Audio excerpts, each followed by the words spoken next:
Okay, hello dear friends. A Dream of Red Mansions, page 141. The Lady Dowitch would turn 80 on the third day of 8th month, and so lavish celebrations were planned for the week surrounding that date, with the men being entertained in the Ning mansion and the women in the Rong mansion. On the first day of the celebration, so Lady Dowitch, where is Lady Dowitch? So,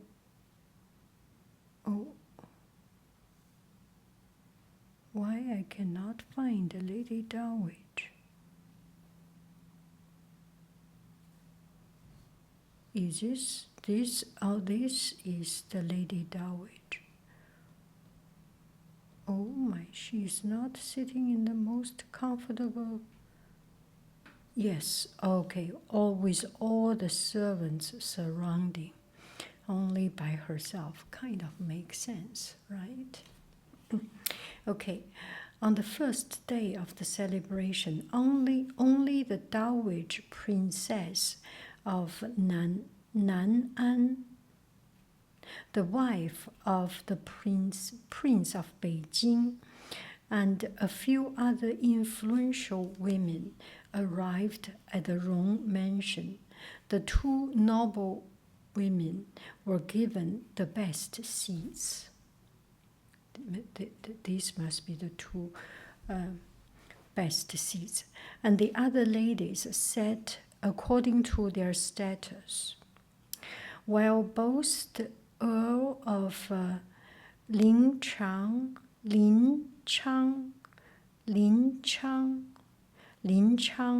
and the Marquis of Jinxiang, Linchang and Jinxiang, sat at the table on the left at the end of the wall, or of the hall. On the left at the end of the hall, the Lady Dowager sat at a table on the right. On the right. Madame Yu, Madame Xing, Madame Wang waited beside the table to serve the guests. Madame Yu, Madame Xing, Madame Huang to serve the guests. A little bit complicated. These are the noble guests. Noble guests, seems.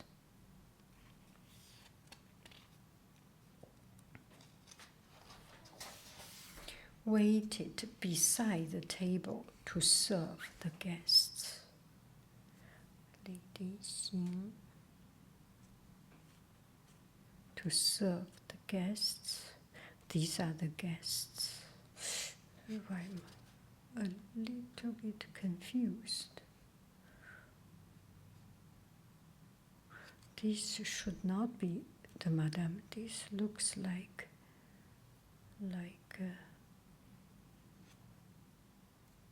servants. Let's see this page, what is going on.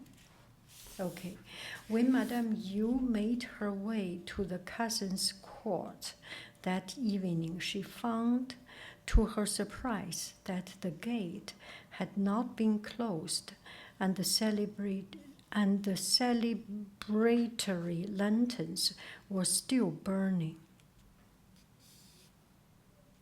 She asked a servant to summon the women who were supposed to be on duty. However, the two women were drunk and told the servant that since they were from a different household, they could not be bothered to answer every beck and call. The servant went back and reported this to Zhou Rui's wife, and Zhou Rui's wife reported this to Xi Feng. Xi Feng was angry and had the women bound and left in the stable. Had women bound and left in the stable. Xifeng, this is Xifeng, is not happy. However, the two women's daughters soon visited Madame Xing, Lady Xing, to beg for forgiveness. Lady Xing had a grudge against Xifeng, so at the end of the night of the celebration, she addressed Xifeng in front of the assembled guests. I know it is wrong of me to want to spare such wicked woman, but since it is the Lady Dowager's birthday, surely we should be treating the elderly with more respect instead of meting out punishment. Even if you will not spare them, for my sake, do it for the Lady Dowager. Lady Xing then went home, leaving Xifeng embarrassed and boiling with rage. Xifeng, and this is Lady Xing.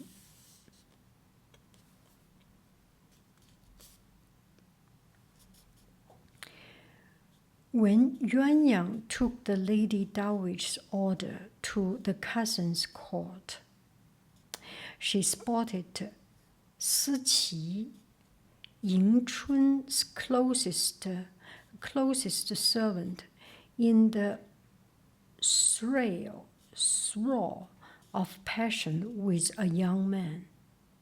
Oh my! In the thrill of passion with a young man. Yuanyang later confronted her, and Siqi admitted that it was her cousin, pleading with Yuanyang not to mention it to anyone. They are not listening, and Madame Xing and Xifeng had an argument, and Yuanyang saw these two are having a liaison. Oh là là, quelle complication! Okay, Siqi Song became ill, page 143.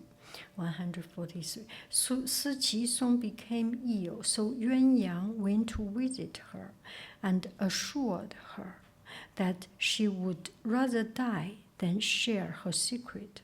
When she left her bedside, Yuanyang decided to call on Xifeng, but found that she was asleep and, according to Ping'er, was increasingly tired and depressed at the moment. As they were talking, Jia Lian arrived and reprimanded the maid for not fetching some better tea for their guests. Turning to Yuanyang, he carried on to say that he had spent the last of his money on the celebrations of the Lady Dowager's birthday. Perhaps if you could borrow some of the gold and silver utensil from the Lady Dowager's stores, I could pawn them to get some money for the next few months. It shouldn't be long before I get enough to buy them back and return them, so no one need ever know. Since Xifeng had fallen ill, the servants in the court had grown lax. They often gambled and fought with each other, with one another. When the Lady Dowager found out about this, she became very angry. Though Xifeng was still ill, she called for the servants who were supposed to be in charge and told them off in front of Lady Dowager. Though Xi Feng was still ill, she called the servants who were supposed to be in charge and told them off in front of the Lady Dowager. So Xi Feng was ill, but the other girls were playing, have fun, and Jia Lian wanted to steal something, Yuan Yang steal something and he can sell. It's quite and disaster. Page 144. While Lady Xing was walking through the court, she spotted Sister Nam's Cool, one of the Lady Dowager's maid, laughing to herself while she looked at something in her hand.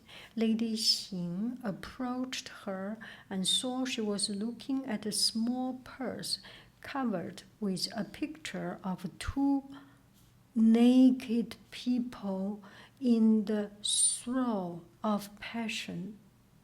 Lady Xing was appalled. She took the purse away from Sister Nam's Cool and told her to keep it a secret. Ying Chun's wet nurse had been punished for gambling, and so the wife of her son, Yu Zhuer,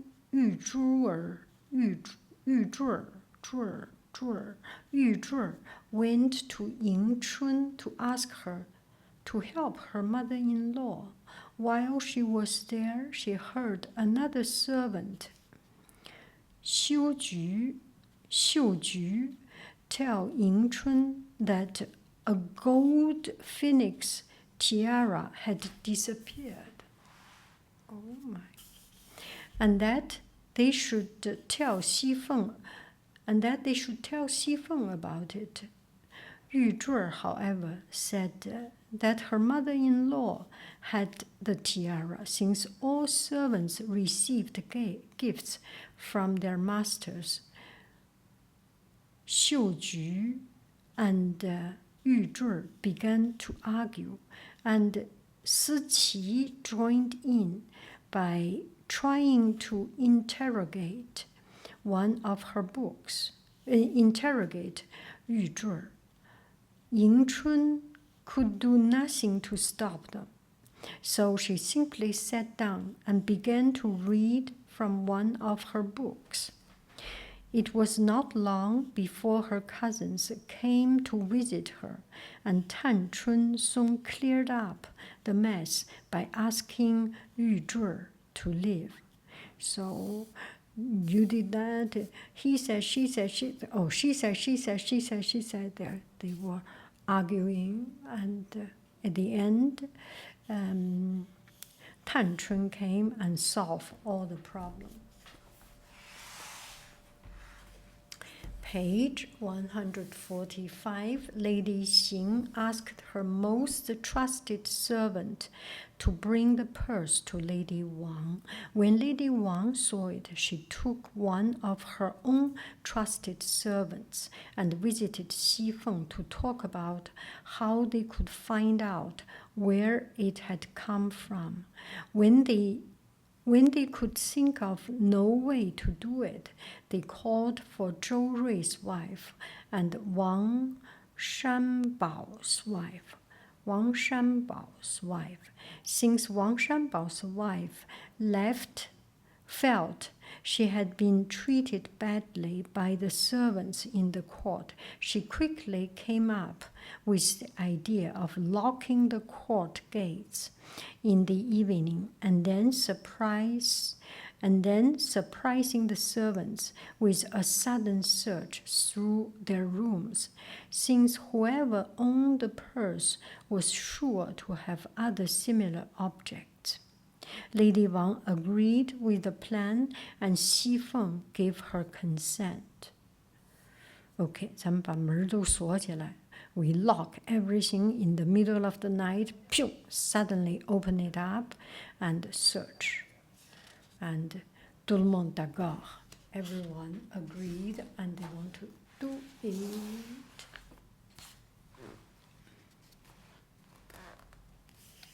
Page 146, one of Lady Dowager had retired.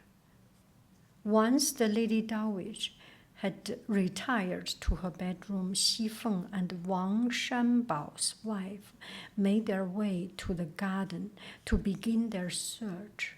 They started in the Happy Red Court by looking through Xi Ren's belongings. They then began to look through Qing Wen's case. Yet Qing Wen suddenly ran in and turned the case over to empty its contents onto the floor, which greatly surprised Mrs. Wang.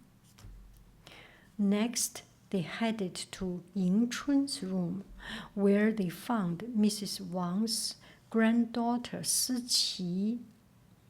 Xi Feng wondered whether the search would be biased by the relation between the Wang family, so made sure to search particularly carefully.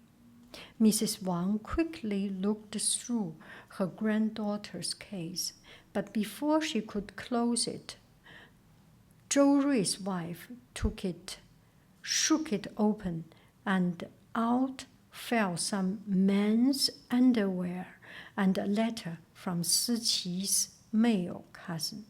Mrs. Wang was shocked that her own family was to blame, since she had been so focused on getting revenge on the other servants. "This serves me right," she said, and slapped her own face. This served me right. Oh, wow. They opened up this, opened up that, and finally found her own granddaughter had something. Oh, my goodness. Okay, so these are the servants' battle and problems.